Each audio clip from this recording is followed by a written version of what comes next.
Resistiendo al enemigo. El tema número 5, Satanás ha pedido permiso. Utilizamos Lucas 22:31. Simón, Simón, mira que Satanás ha solicitado el poder cribaros como trigo, pero yo he rogado por ti para que tu fe no desfallezca, y tú cuando hayas vuelto confirma a tus hermanos. Él dijo: Señor, estoy dispuesto a ir contigo hasta la cárcel y la muerte. Pero él le contestó: te digo, Pedro, que antes que hoy cante el gallo, habrás negado 3 veces que me conoces. Vamos al versículo 54 para continuar la lectura. Entonces le prendieron, se lo llevaron y le hicieron entrar en la casa del sumo sacerdote. Pedro le iba siguiendo de lejos. Habían encendido una hoguera en medio del patio y estaban sentados alrededor, pero Pedro se sentó entre ellos. Una criada, al verle sentado junto a la lumbre, se le quedó mirando y dijo: este también estaba con él.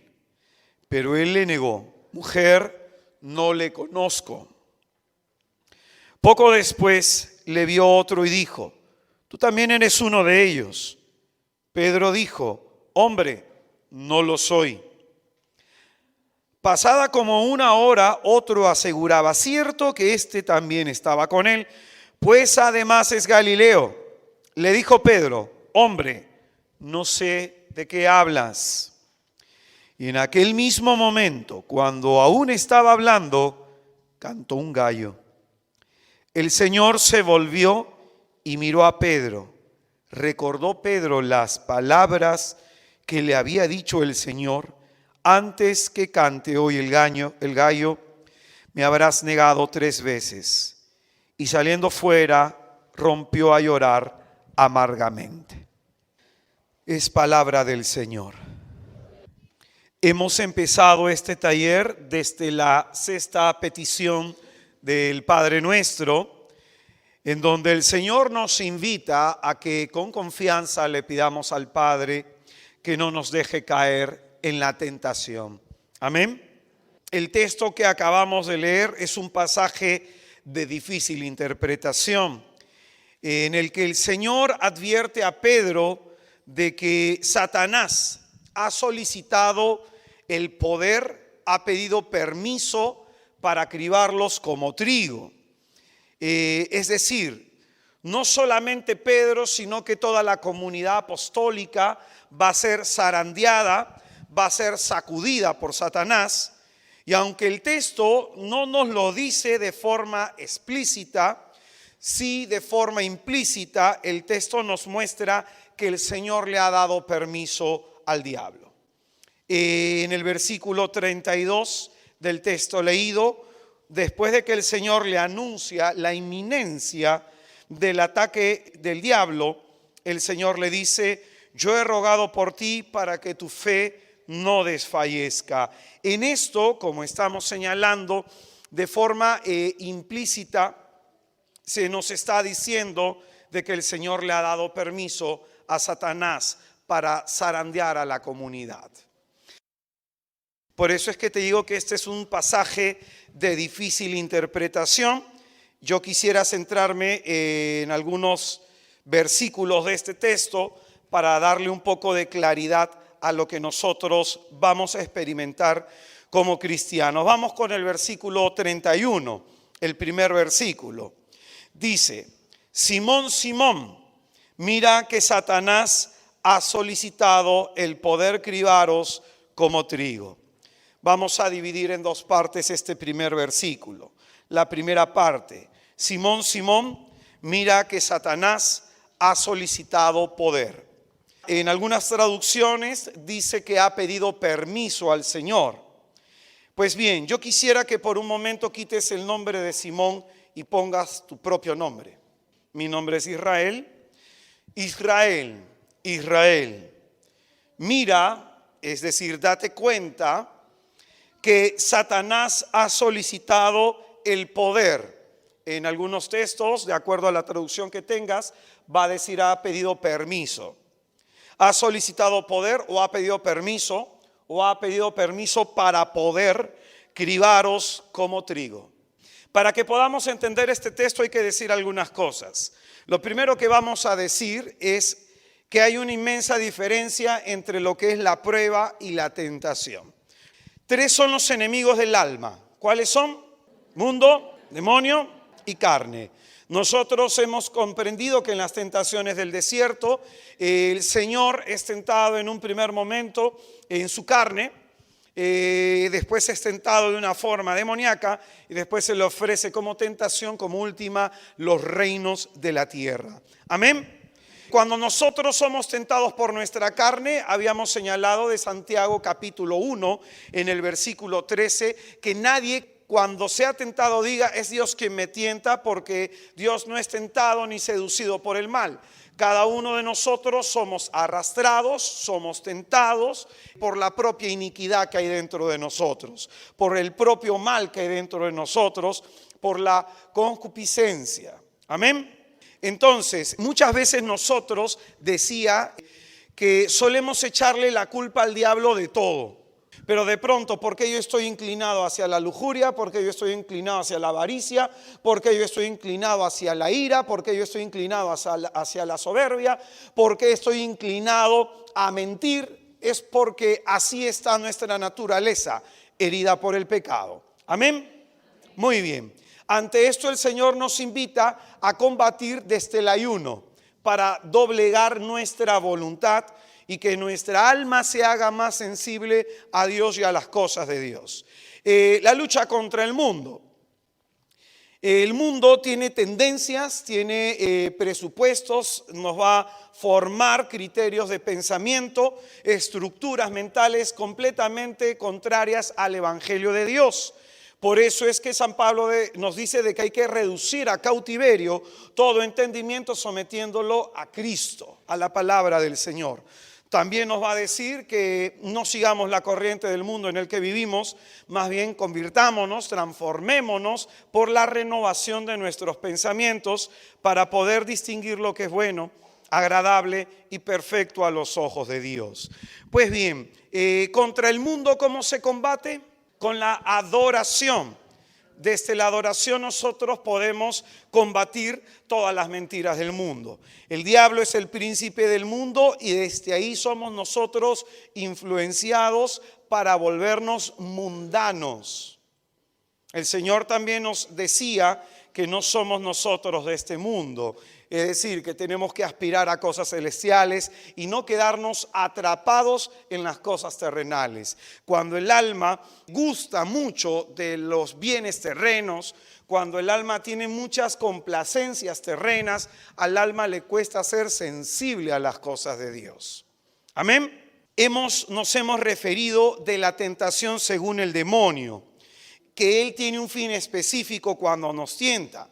Es 2 cosas: que no conozcamos el plan de Dios, el propósito de Dios, y en segundo momento, que no nos realicemos en ese propósito. Hay 2 momentos. Lo primero es que nos va a mantener ciegos. Lo primero que va a tratar de hacer el diablo es de que tú seas un buen religioso, que seas una buena persona y que tu conciencia no te exija más. De pronto que vengas a misa, que estés en tu grupo de oración, que hagas un apostolado por aquí, otro apostolado por allá, y que tú te sientas contento con eso, te sientas satisfecho. Y en el fondo, de alguna u otra manera, lo que Él no quiere es que tú descubras que ha querido desde la eternidad Dios para ti. Y ojo, tú puedes estar en las cosas de Dios sin saber qué quiere Dios, sin hacerte ese planteamiento. Escúchame bien, tú puedes incluso hasta estar sirviendo al Señor y puedes tener de pronto la apertura de ayudar a los demás, pero ¿qué quiere Dios de tu vida? ¿Hacia dónde quiere Dios que te mueva? Planteamiento que todos debemos hacernos. Entonces lo primero que va a hacer el enemigo es de que tú nunca te preguntes eso, de que de pronto tu mente esté concentrada en que y esté tranquila pensando, bueno, estoy haciendo las cosas bien. ¿Me dejo entender? Ahora, para las personas que saben qué quiere Dios, para las personas que han descubierto el propósito de Dios en su vida, lo que va a querer va a ser otra cuestión, de que estas personas no se realicen en el plan de Dios. El ser humano se realiza solamente en la voluntad de Dios. De ahí tú tienes los santos. Los santos han sido personas que de pronto han buscado la voluntad de Dios y se han realizado en ella.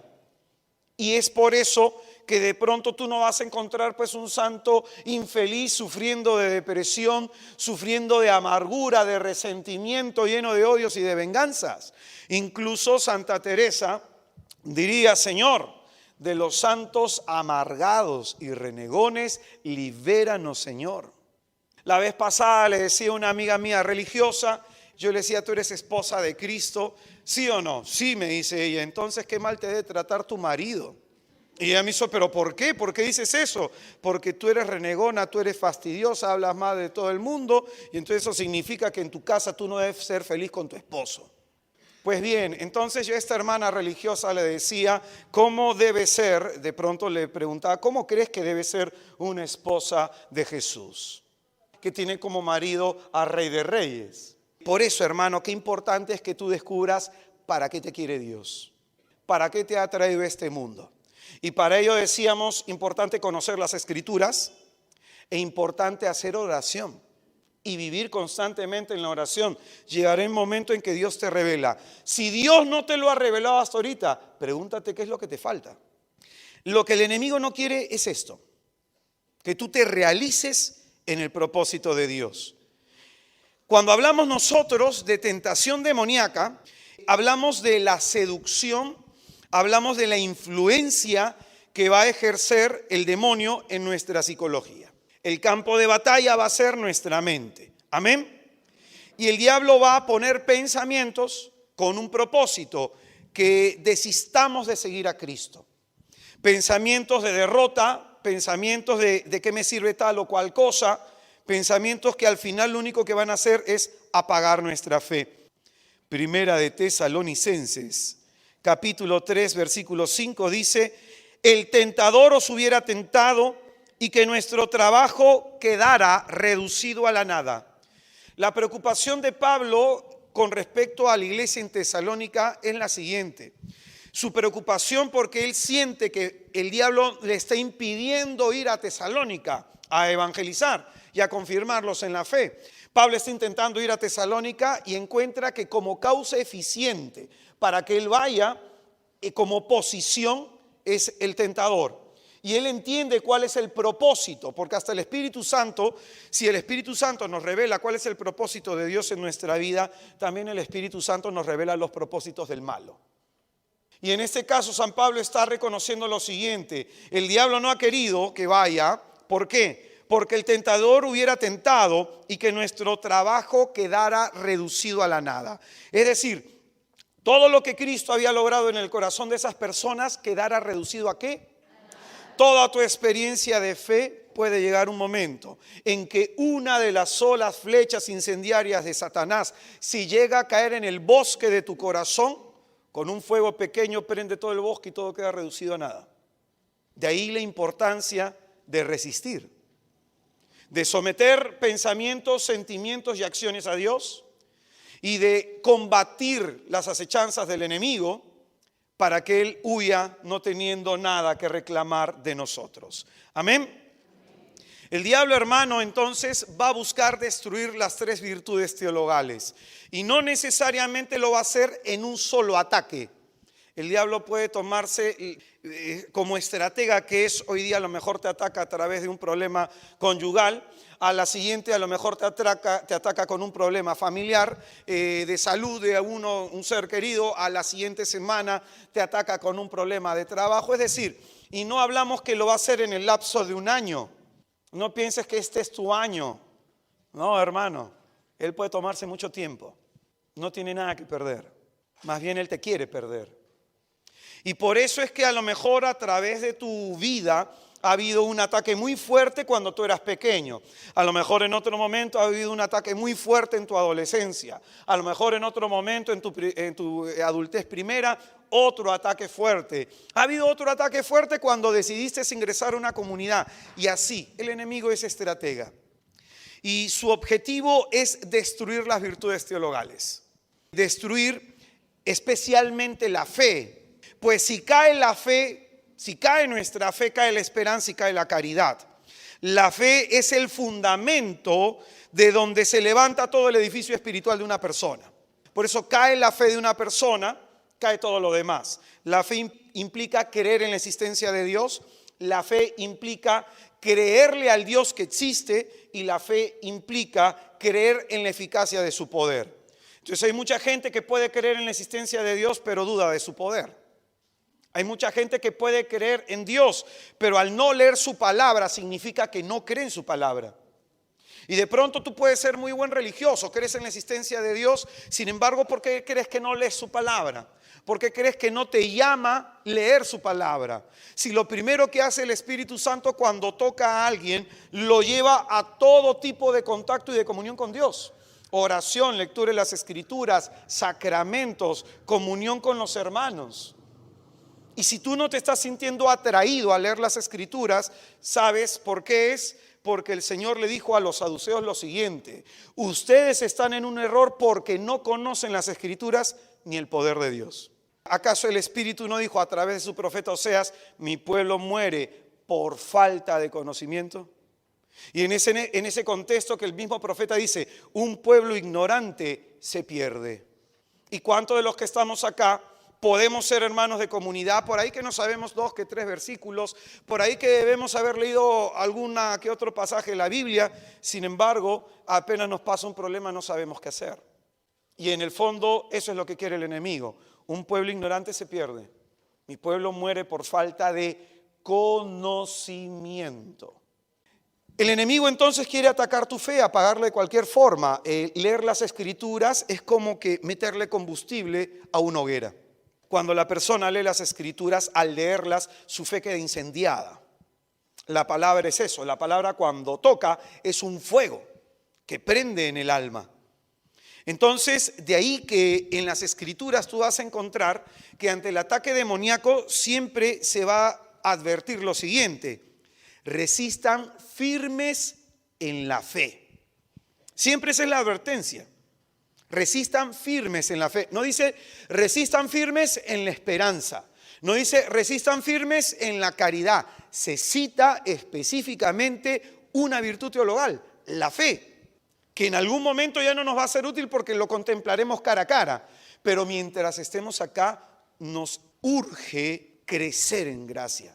Nos urge aumentar nuestra fe. En Primera de Pedro 5:9 y en Primera de Corintios 16:13 se nos va a decir: manténganse firmes en la fe. ¿Claros hasta acá? Muy bien, lo que estoy tratando de hacer es diferenciar lo que es la tentación de lo que es la prueba, que también he hablado y vuelvo a hablar ahora de forma más profunda. Cuando nosotros hablamos de la prueba, hablamos de que Dios permite ciertas circunstancias adversas con el fin, con el propósito de trabajar en nuestra fe. O sea, todo el problema va a ser la fe. El diablo va a trabajar para anular nuestra fe y Dios va a trabajar para encender nuestra fe. Cuando Dios permite toda situación difícil o adversa en nuestra vida, es con un propósito, es con un fin de que nuestra fe se encienda. La palabra de Dios en Primera de Pedro, capítulo 5, versículo 10, nos va a decir cuáles son los frutos después de haber soportado una tribulación. ¿Qué es lo que pasa con nuestra fe? ¿Qué es lo que hace el Señor después de que hemos atravesado una situación difícil? Primera de Pedro 5:10 dice: el Dios de toda gracia, el que os ha llamado a su eterna gloria en Cristo, después de breves sufrimientos. A ti y a mí nos parecen eternos, a Pedro le parecen breves. Pero en realidad, ante la presencia de Dios y para la gloria eterna que hemos de vivir, en verdad son breves. Comparados con toda la eternidad en la presencia de Dios, si nos mantenemos firmes, son breves. Pero dice, después de breves sufrimientos os restablecerá. ¿Qué es lo primero que va a hacer el Señor después de nuestros sufrimientos? Nos va a restablecer. ¿Qué significa? Va a volver a lo de antes, es decir, volver a hacer algo de nuevo, ponerlo en el estado anterior. Eso significa restablecer. En el momento que nosotros padecemos tribulación, en ese momento el enemigo nos ataca de toda forma y nuestra fe se va gastando, se va debilitando, se va menguando. Entonces, después de ese tiempo, el Señor lo primero que va a hacer es restablecernos la fe. Amén. Lo segundo que va a decir, dice Pedro, afianzará, hacer seguro algo. Si antes nuestra fe era media dubitativa, que pensábamos será o no será, ahora vamos a tener certezas, vamos a tener una fe más firme. Amén. Lo tercero que dice Pedro es que el Señor nos va a robustecer. ¿Qué significa eso? Le va a dar fuerza a nuestra fe. Le va a dar fuerza, le va a dar mayor volumen, mayor capacidad. Amén. Y en tercer momento dice, os consolidará. Consolidar significa asegurar algo. Entonces, con esto el Señor nos está diciendo que después de toda tribulación, nuestra fe va a ser trabajada, va a ser restablecida, afianzada, robustecida y consolidada. Y escúchame bien, no hay otra manera para que esto se pueda dar. Las pruebas, las tribulaciones se hacen necesarias en ese sentido. Amén. Génesis 22:1, ahí se nos habla de que Dios prueba a Abraham para ver si es que desde su corazón Abraham era temeroso de Dios. En Deuteronomio 8:2, Dios prueba a su pueblo para ver si es que iban a guardar sus mandamientos y los prueba en el desierto. Ahí se habla de la palabra probar.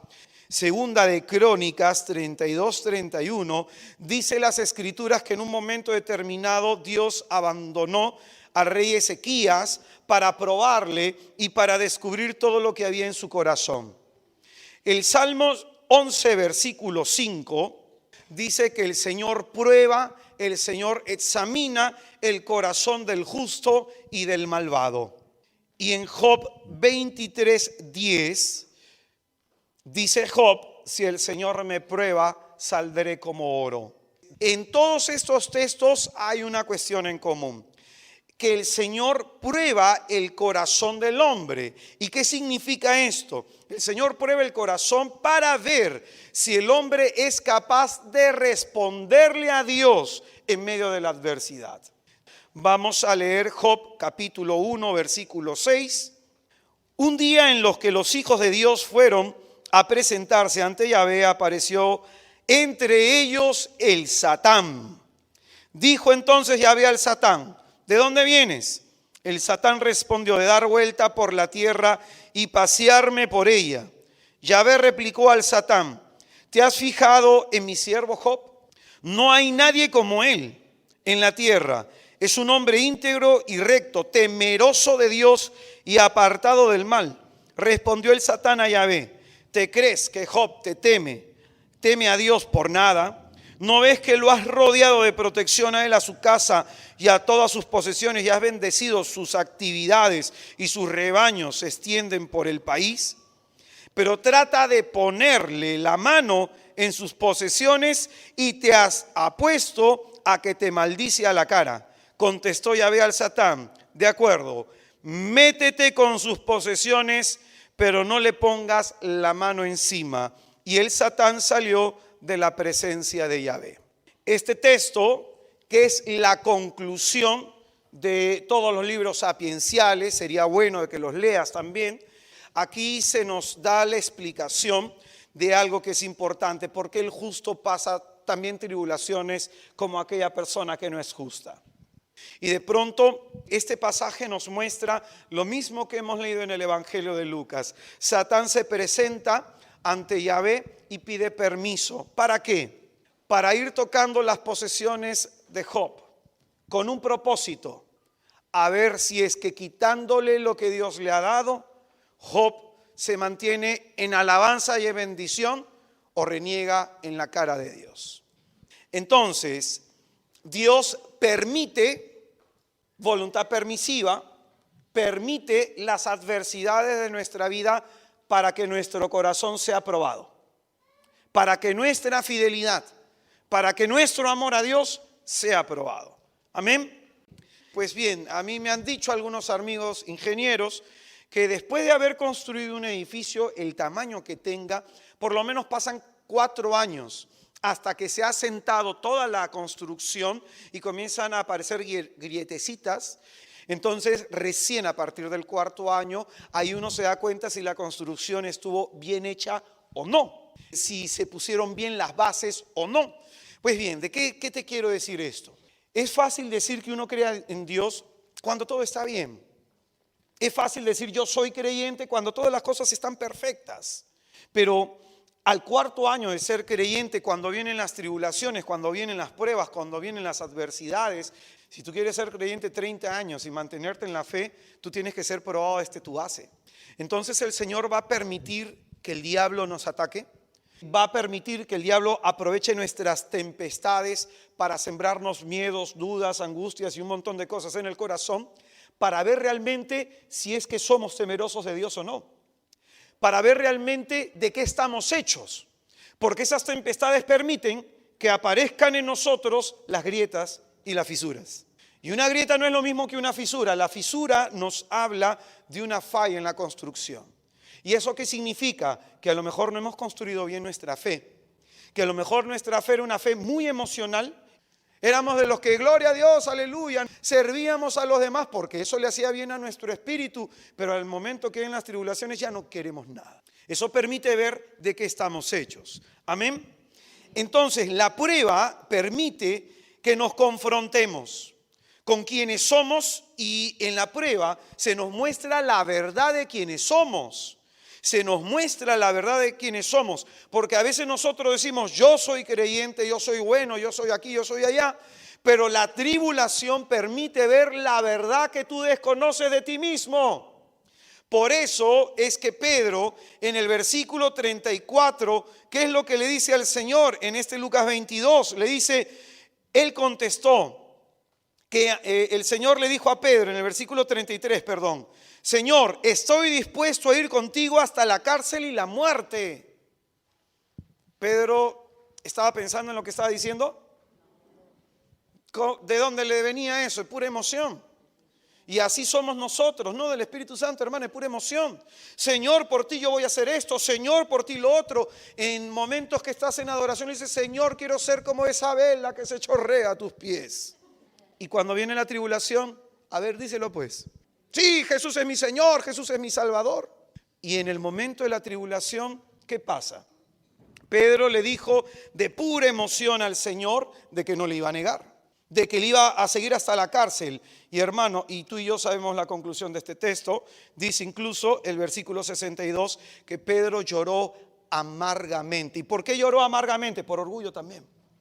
Por dolor de su pecado, es obvio. Pero ¿sabes lo que más le dolió a Pedro? Darse cuenta quién era realmente. Y si tú aún no te ha pasado eso, ten la seguridad que te va a pasar, a todos nos pasa.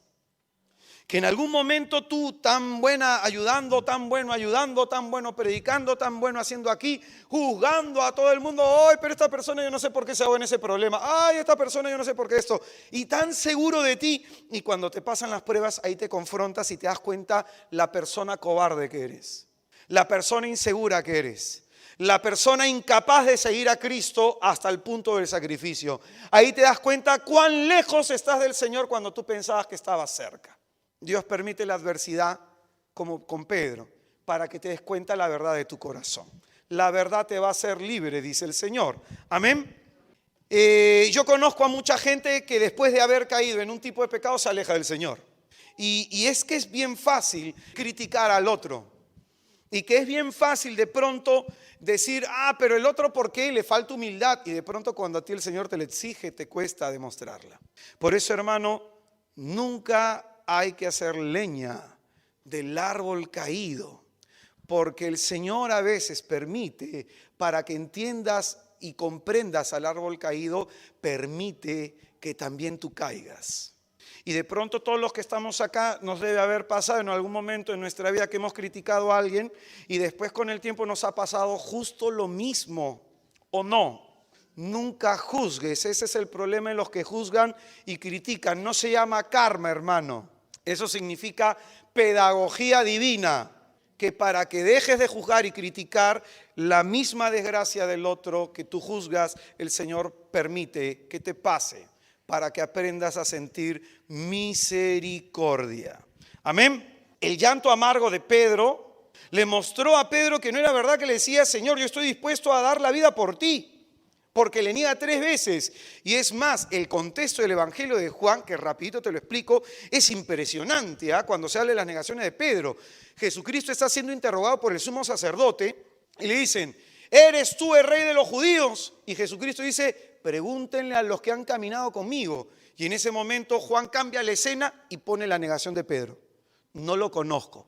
Otra vez cambia la escena y dice: ¿eres tú el rey de los judíos? Ya les he dicho, pregúntenles a los que han estado conmigo. Otra vez cambia la escena y pone: no lo conozco. ¿Y sabes qué se nos muestra con eso a través de Juan? Cómo a veces nosotros podemos negar al Señor. Pedro, cuando dice no lo conozco, está negando de que caminó sobre las aguas.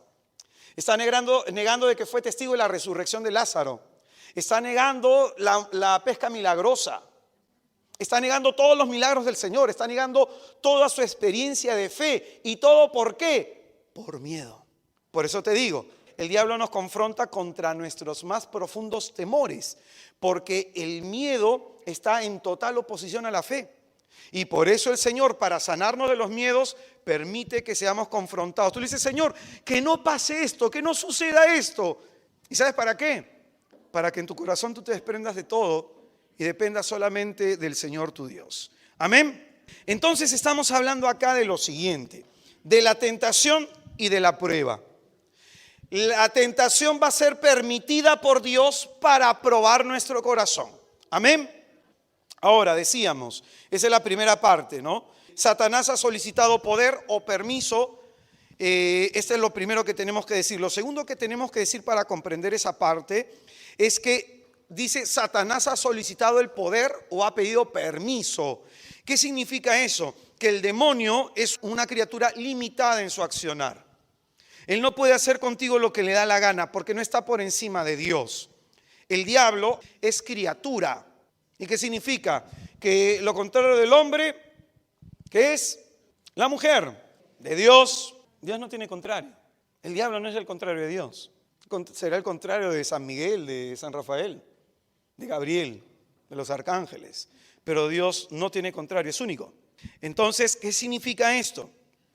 Que Dios, creador de todas las criaturas, a todos nos ha dado la libertad. Y cada uno con nuestra vida hemos hecho lo que hemos querido. Dios creó a Lucifer bueno y él decidió apartarse de Dios. Todo aquel que se aparta de Dios se corrompe en su interior.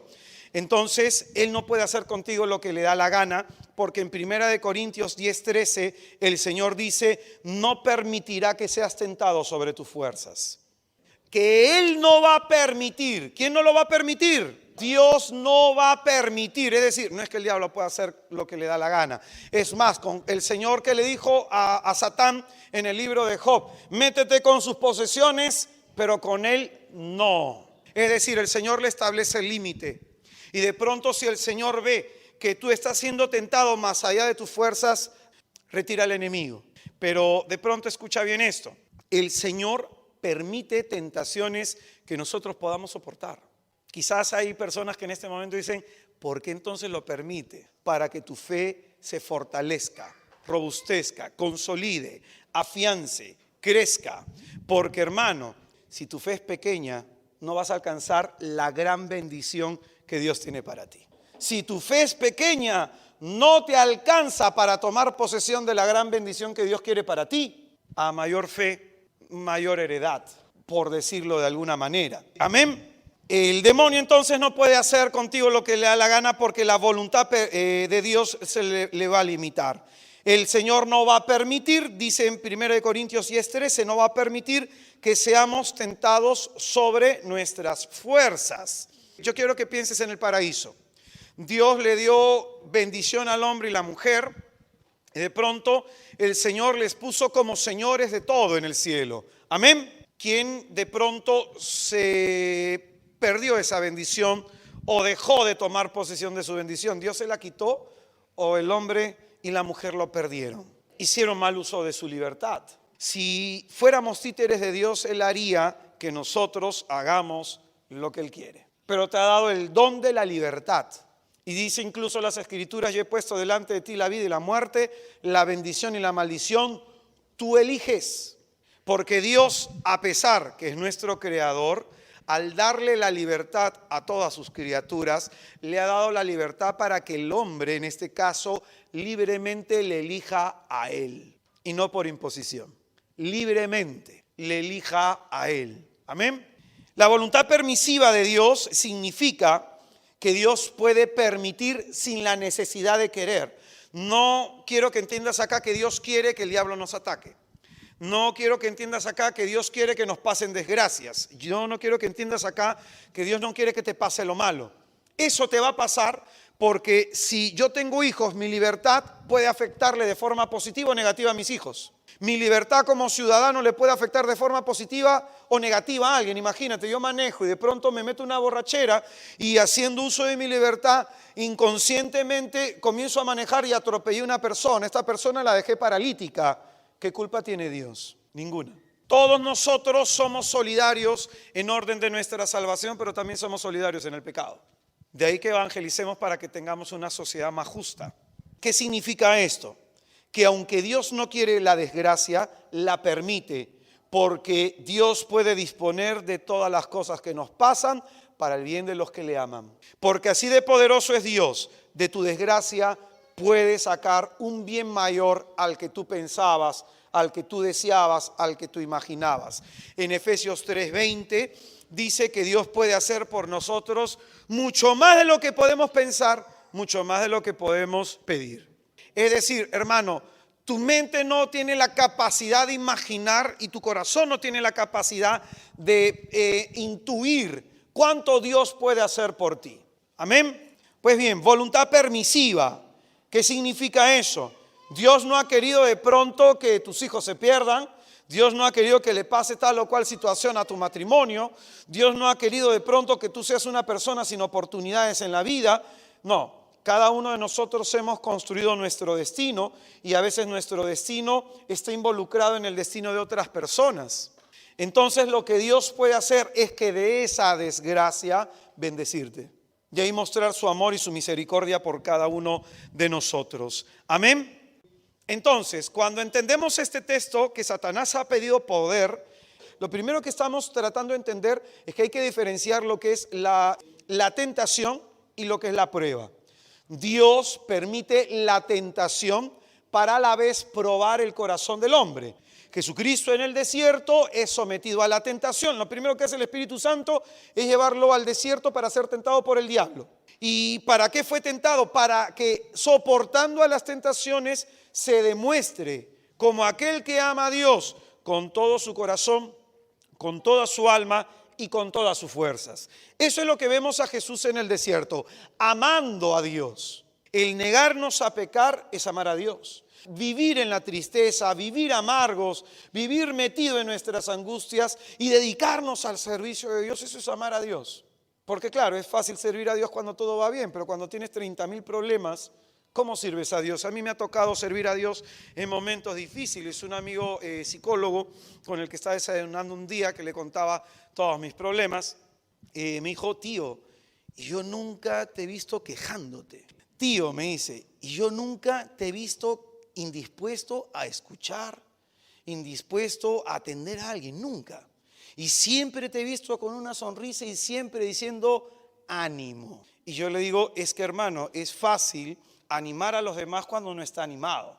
Pero la fe y la esperanza cristiana nos lleva a hacer cosas sobrenaturales a pesar que nuestra naturaleza no tiene la capacidad. A pesar que nuestra naturaleza herida, golpeada, fragmentada interiormente, psicológicamente, no tenga la capacidad, la gracia de Dios es más fuerte en medio de nuestra debilidad. Amén. Lo segundo que estamos diciendo de esa primera parte es que el diablo, al solicitar permiso, no tiene la capacidad de hacer con nosotros lo que le da la gana. Y hablando hoy un día con un amigo sacerdote sobre las tribulaciones que a mí me tocaba, este sacerdote en verdad tuvo palabras muy sabias, y es que él ya había pasado una noche oscura, algún tipo de situaciones dolorosas, y él me decía, ¿no?, proféticamente: hermano, ahora que esto te está pasando, prepárate para la prueba, porque para derribar los cedros del Líbano hace falta un huracán.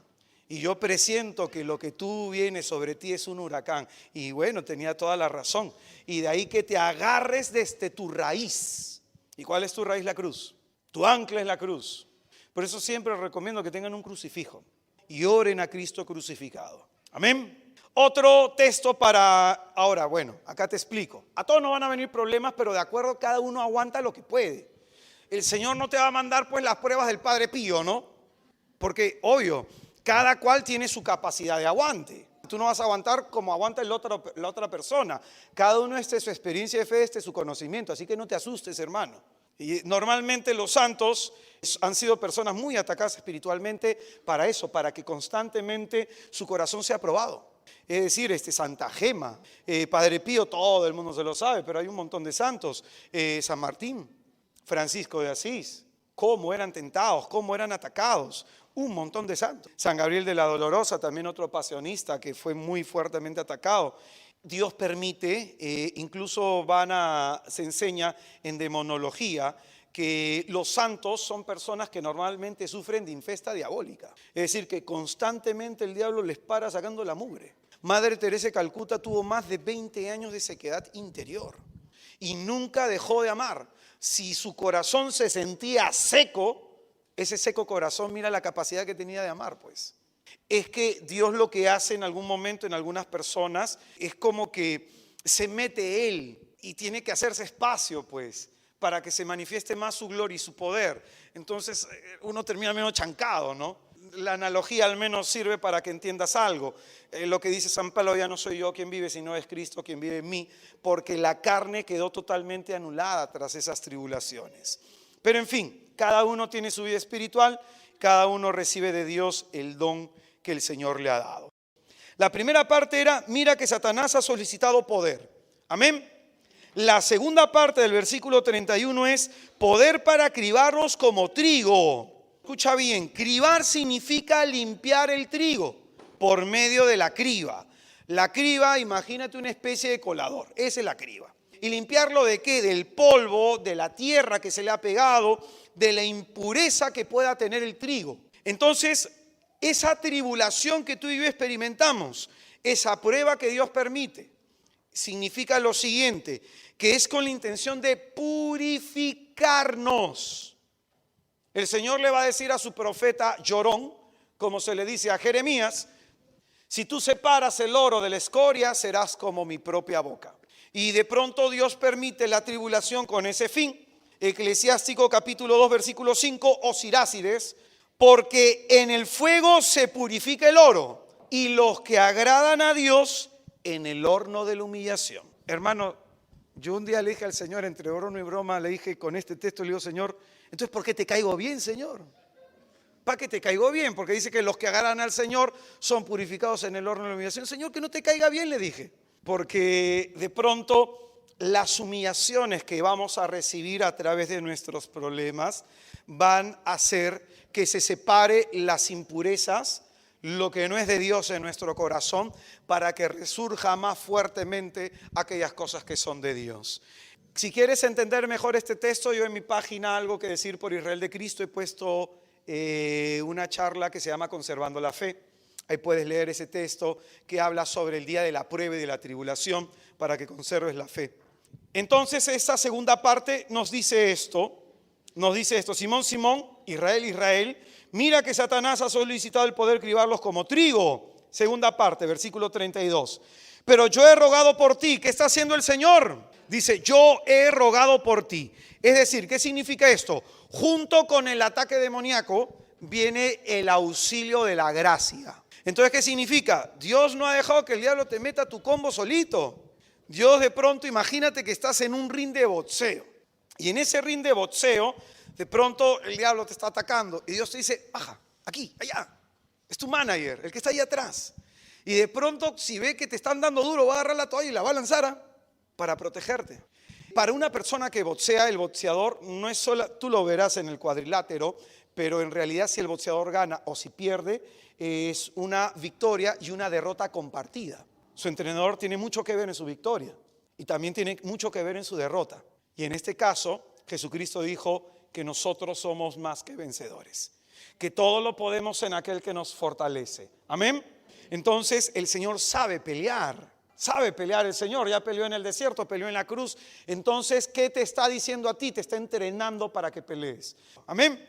Con esto el Señor nos está diciendo que nos va a llegar el auxilio, junto con el ataque espiritual. Lo que el diablo no sabe es que el diablo le ha pedido permiso para atacarte, pero el diablo lo que no sabe es el plan de Dios, que Dios en ese momento te va a dar también los auxilios celestiales, los auxilios divinos, te va a dar la gracia para que tú te defiendas, incluso va a poner personas a tu alrededor.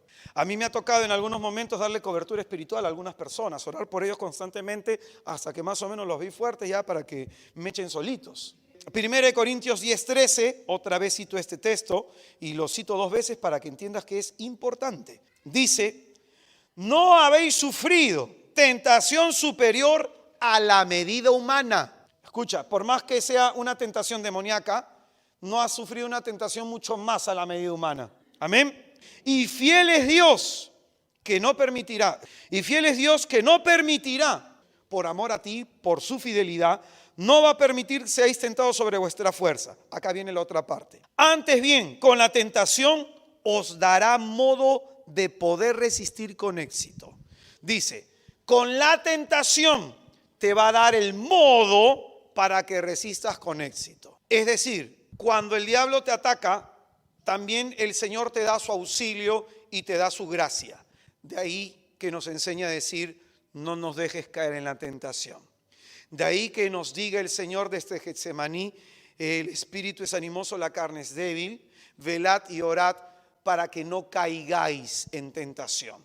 Entonces, Dios ha dispensado sobre cada uno de nosotros para el día de la tribulación una gracia para que podamos soportar y confrontar la tentación. Amén. Esta gracia solo se alcanza a través de la oración. Si no se ora, esa gracia no se derrama. Esa gracia no se recibe en el alma para enfrentar el horno de la humillación.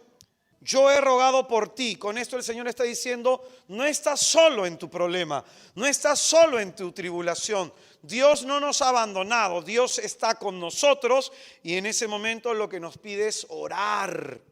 Por eso, hermano, lo primero que el diablo va a atacar es la oración de la gente. Yo cuando estuve haciendo, se me malogró mi laptop, estuve escribiendo para publicar en la página de Facebook algo que se llama 10 razones por las que el diablo no quiere que ores. Y lo comencé a armar y me quedé en la tentación número 8, creo, en la número 6, se me malogró una cosita. Y ahí me conseguí una cosa, se me malogró el disco duro, mi laptop es de teclado grande, entonces se me malogró el teclado. Dije, alabado sea el nombre de Jesús. No lo he podido terminar. Y ten la seguridad que Él tiene esos propósitos. Tiene esos propósitos. No he podido encontrar reemplazo al teclado que tengo, porque es una laptop grande, de teclado grande. No he podido encontrar. Y el diablo es así. Tiene muchas razones para que tú no ores, muchas. Pronto la terminaré, ya en algún momento, ya veré de qué forma. El Señor, hermano, no solo te va a dar la gracia, va a poner a personas para que también te puedan ayudar. Segunda parte de este texto, y con eso terminamos, segunda parte del versículo 32 de este texto de Lucas 22. Segunda parte dice, yo he rogado por ti para que tu fe no desfallezca. Y escucha bien la segunda parte.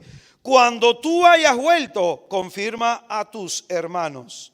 Es decir, cuando hayas vuelto de la tribulación, cuando hayas vuelto de la prueba, cuando hayas vuelto pues de ese combate, ¿qué es lo que va a querer el Señor?